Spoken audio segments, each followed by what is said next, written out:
Hello, Joseph McDonald here, philosopher. This video is talking about my Loving Society project. This is moving from version 0.9 to 0.95. I'm going to start off with talking about some of the major changes that have happened since the most recent version, which was published about 20 days ago, roughly. So, starting right at the top, I removed the term law, so there's no laws anymore in this society. Now instead we have vows and rights. You would have to buy into them, and then society would have to buy into them for them to be a governing body. Until then, they're just a self-governing entity. Um, I also added conflict management. So I talk about mirror of conflict as being the most enlightened form of resolution that I've come across. Of course, you could say ignoring a problem, but I don't find that very enlightening. I find dealing with a problem directly, honestly, with communication, intelligence, and heart is the most appropriate way to deal with conflict. Um, but if you want to discuss this, this is the value of the video and this is the value of the project, is that we're trying to make it better. So all of your feedback is hugely important. And as you see in each of my developments, I take every bit of feedback extremely seriously. And I get every little bit of value that I can in integrating others' opinions into this project so that we can create a loving society that we all want to be a part of. Huge thank you to Nate Clauston for all his contributions that has led to this version. Um, he's been working with me a lot, and I really appreciate that. So I want to give him a shout out. Doing God's work is not something to be thanked lightly. So I thank you very much. Anyway, starting right at the top, my purpose of this video is to further engage you in conversation, discussion, and the development of these ideas for society, for the betterment of society. So I start at the top with the table of contents and then my intention. My intention is to offer this as a method, a stepping stone to move from a war-based competitive society to a cooperative love-based society. I follow that up with a whole bunch of numbers, of terrible numbers of world statistics like starvation rates, violence, human trafficking, all these things that shouldn't be happening, that we don't want to happen. Nobody on the record wants this happening. Well, some do, but that's the problem. But pretty much 99.9999 don't want any of these terrible things to be happening. And so I make it very clear, let's bring these numbers to zero. Let's have no crimes against women or children. Let's have no violence outside of the UFC and hockey and that which is agreed upon by two individuals. No hate, just love. I move in from there talking about micro debts. It's this concept I developed a few years ago, which elevates the barter system to a more complex dynamic of financial exchanges of value. And I do this without third-party currency or control, because I find any third, fourth, fifth party on an interaction are just taking from the initial two people exchanging value. And so I recommend you read about that and let me know what you think. I move forward talking about pure democracy, and then I even talk about an informed democracy. And so in modern society, we have elected officials that represent us, but unfortunately they can be easily bought, blackmailed, or biased. I think it's essential that we allow each other to vote specifically for that which matters to us. So our community on a municipal, federal, government, and a global level, why do we not have votes? And even more than that, informed democracy. Prove that you know about the subject, then get a higher say in the subject. If you know nothing about engineering, you probably shouldn't be getting as big a vote in an engineering discussion or vote as a chief engineer, because they obviously can prove that they understand the circumstance of the vote a lot better than you, and therefore informed democracy, or you know, there's another term for it, but hopefully you can get what I'm talking about a little bit there. Um, and we can move this forward in a way that I can communicate to a larger mass this idea and the benefits of this idea. I'm sure there's other people working on similar projects, but I haven't come across any that simplified the world and where we need to go as much as my project has so far. Moving forward, talk about the mirror conflicts. I mentioned this is a new element to my thing, so I'd really love to focus on it Basically, if you come at me with a sword, I should be able to defend myself with a sword. If I'm truly the king, I don't even need a sword. I'll just talk you down. And that's what this society is postulating. It's saying if you have guns, we'll call the gun club. If you got a problem, we'll solve it. If you need something within your rights, they're yours. If you need something within our vows, well, where are you at with the vows? Are you accepting them? Are you in a society that's accepting them? And so this is a very non-invasive method. The vows only apply to the areas where the majority agrees in them and formally introduces them, formally puts them on the table. So these ideas they're not there until you accept them and preach them to other people to be there. Me as an individual, I can say I already live in these vows more or less, but I'm only one person, and so I need a lot of people's help if I would want this to be made a broad scope for a much bigger town or society than just myself. But there's a lot of changes on the horizon. It's April 7th, and so we'll see how it plays out. If you want to discuss any of these concepts with me directly, I would be super thankful of that. Originally, this was going to be considered a constitution. It's sort of transitioning into a foundation, but to me, they're just semantic words, so who cares? You can tell me what you think. Is it a constitution? Is it a foundation? Does it matter? Does it matter to you? That's what we're trying to find out and discuss. Moving forward, I talk about the vow of love. It used to be the law of love, now the vow of love. In that way, it only applies to people that take it. So if you aren't ready to take a vow of love, this doesn't apply to you. Me, I vow to love people unconditionally, and I vow to produce value for everyone when I go to work.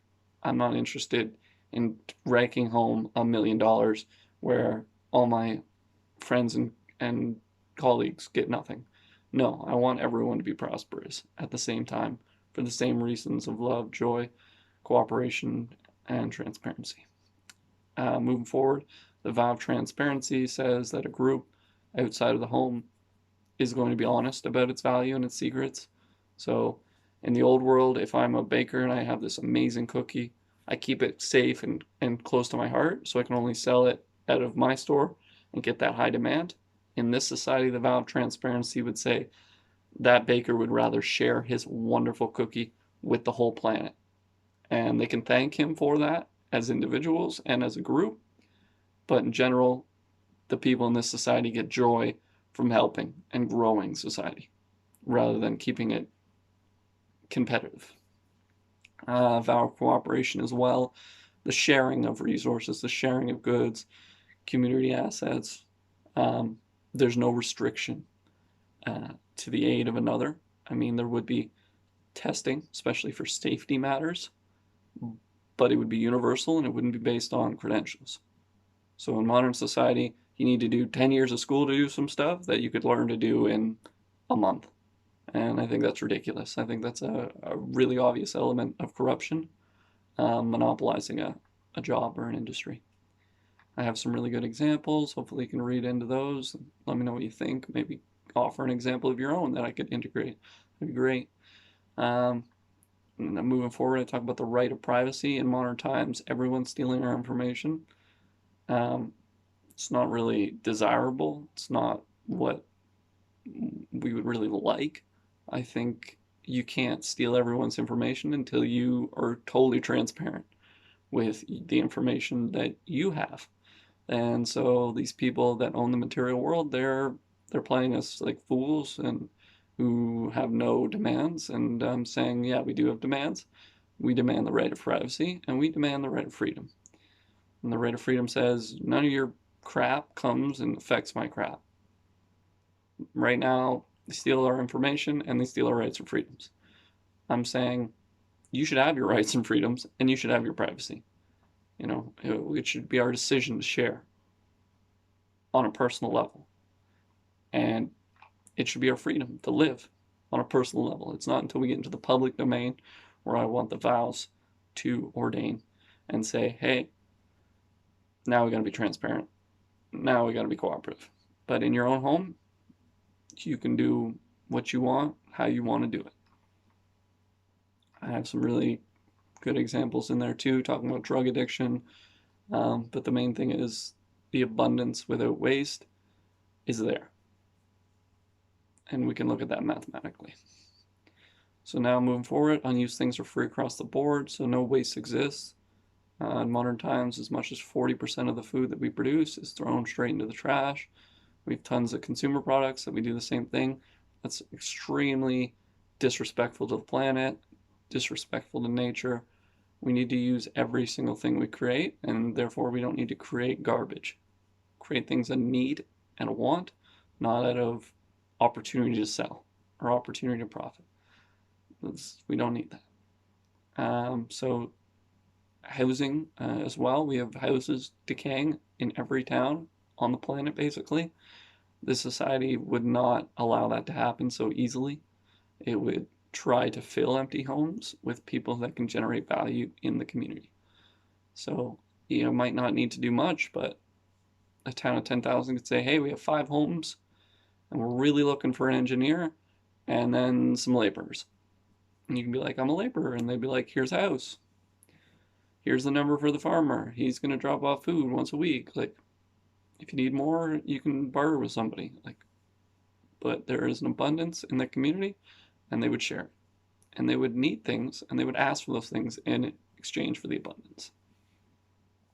Elements of repressed universal truths and technology that's been repressed, all that needs to come out. So many times, individual humans have made really advanced technologies, and their privacy was not respected in the past. And I'm saying respect their privacy until they're ready to bring it onto a public stage. So someone wants to invent water, they want to share that with the world. Sorry, water energy. They want to share that with the world? Absolutely. This society gives every benefit to sharing the abundance of technology, expertise, and wealth. 0-point energy, free energy, 3-dimensional printing. If you have free energy and 3D printing, you just eliminated all need to work. We need automated farms, and that's it. But honestly, I recommend everyone self-sustainable. So this society would develop in a variety of different organic patterns and ways of self-sustainable,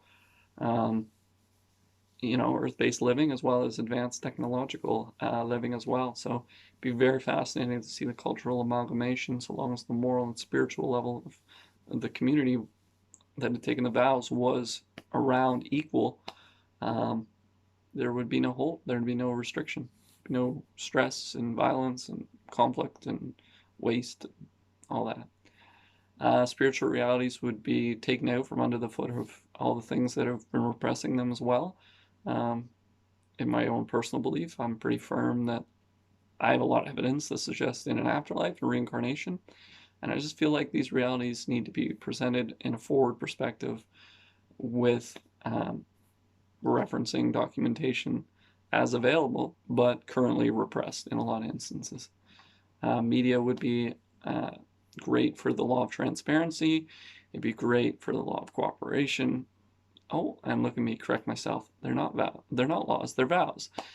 Vow of transparency, vow of cooperation. Imagine your media just coming on, sharing messages of love and education rather than offering you an element of fear. Wouldn't that be great? It's coming. I know it's coming.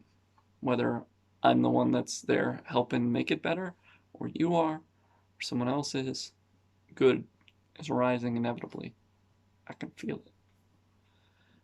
Taxes are paid under 0 obligations. So let's say I'm a generous man, I'm doing well in my community. I say I'll donate 10% of my time, my working time, to community initiatives. That could be my version of paying taxes. Society didn't demand it, didn't put a gun to my head, didn't threaten me. I had abundance, I offered abundance. That's how it works. The abundance required from certain industries would be a little different than the abundance required from others. But basically, so long as society was transparent about the needs of value and the creation of value, we can eliminate waste and we can give people their freedom back. Sounds like a good idea to me. Sounds like a good idea to you, hopefully. This society doesn't have any military. Ideally, we would move beyond the point of needing war and war machines and war budgets, and instead we would have militias. So people that were gun enthusiasts could be in the militia, as well as, other forms of physical combat. So there could be a fencing club, for instance, and there could be all kinds of different weaponized clubs for fun and cooperation and competition. But they would be done on a basis of friendly cooperation. And so you wouldn't need a military. If there was an armed conflict, you could call the militia and you could say, hey, I got a couple people with a gun held up in the gas station. And we say, all right, let's get the gun club. Everybody, let's get in defensive positions and let's talk them out. Ideally, because the society is giving you a home and food and technology for free, there would be much less need for criminals to do what they do. Like, people become criminals out of need. I'm starving. I gotta be a criminal. I have no home. I gotta become a criminal. I got all this money I owe. I gotta become a criminal. The society says, there's no problem. Here you go.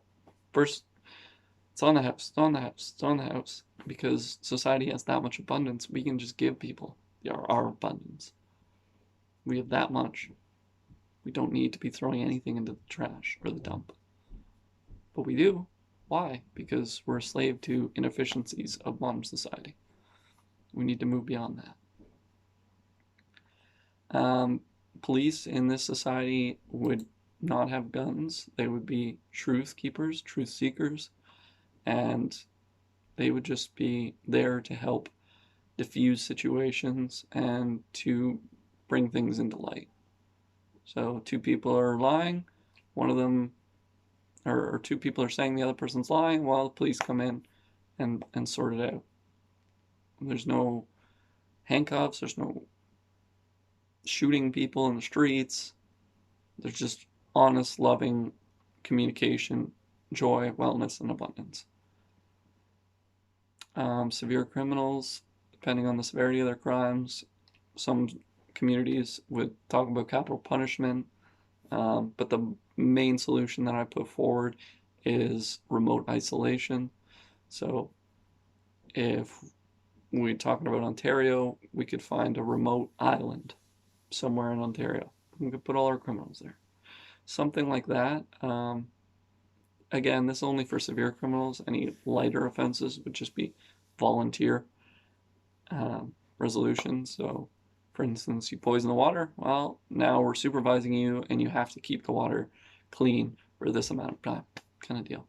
Stuff where it really puts people in the mirror of their circumstance and says, look at how this could be. This is how it should be. This is how it will be. Let's do it this way. Migration and borders, in the end, borders will probably dissolve to nothing, but there is still a lot of value in maintaining an awareness of who's moving where and why and what. So there would be border towns and border sites where people would be positioned with the law of transparency to collect who are you, where are you going, and why.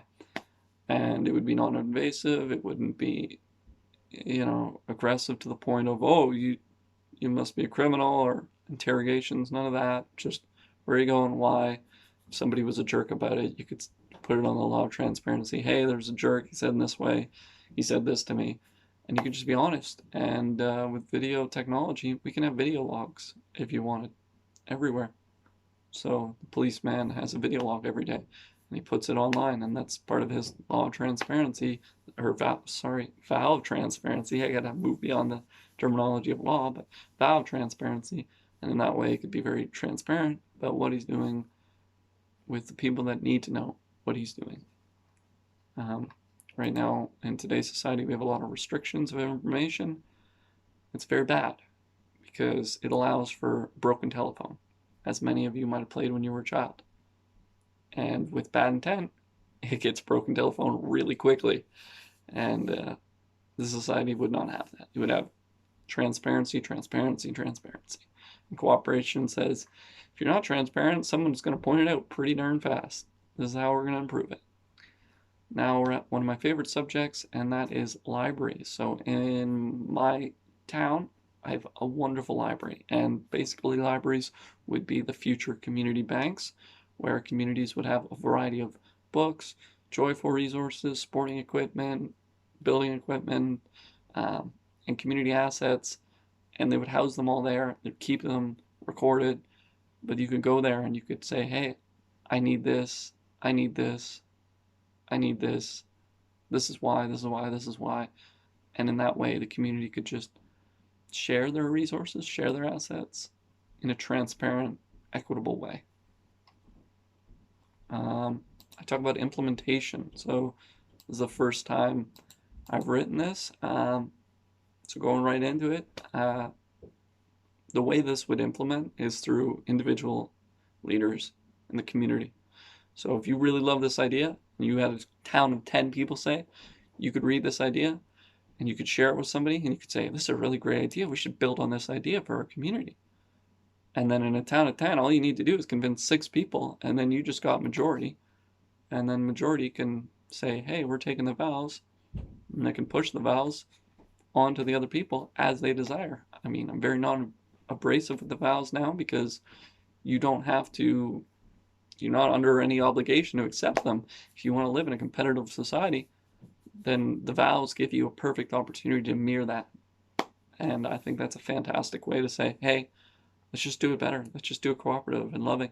Why would we compete when we don't need to? How to scale a community. I haven't changed this in a while. It's just talking about transparency, pure democracy, and numbers. So pretty basic stuff. Yeah, this is it in closing. Again, version 0.95. I still would love to improve this a lot. It feels good, but I'm not perfect for this three-dimensional representation. So I really hope that people can help make this better and then help me share the value of it with the world, because think about all the mess that I pointed to early on page 2. Think about all that mess and think about how it doesn't need to be that way. We allow it to be that way by giving our power to people that want control. I think we want to share control with everyone, with a minimum expectation as set forth by the vows. If you're doing it in the public domain, it's got to be loving. If you're doing it in a public domain in a group, it's got to be transparent. And if you're doing it in a public domain with a group, it's got to be cooperative. Why wouldn't you want help? Of course you want help. As long as your intention is pure, you should be good to go. Anyway, again, it's 0.95. Please discuss, think about, communicate, share. I hope this finds you well. This is April 7th. Namaste.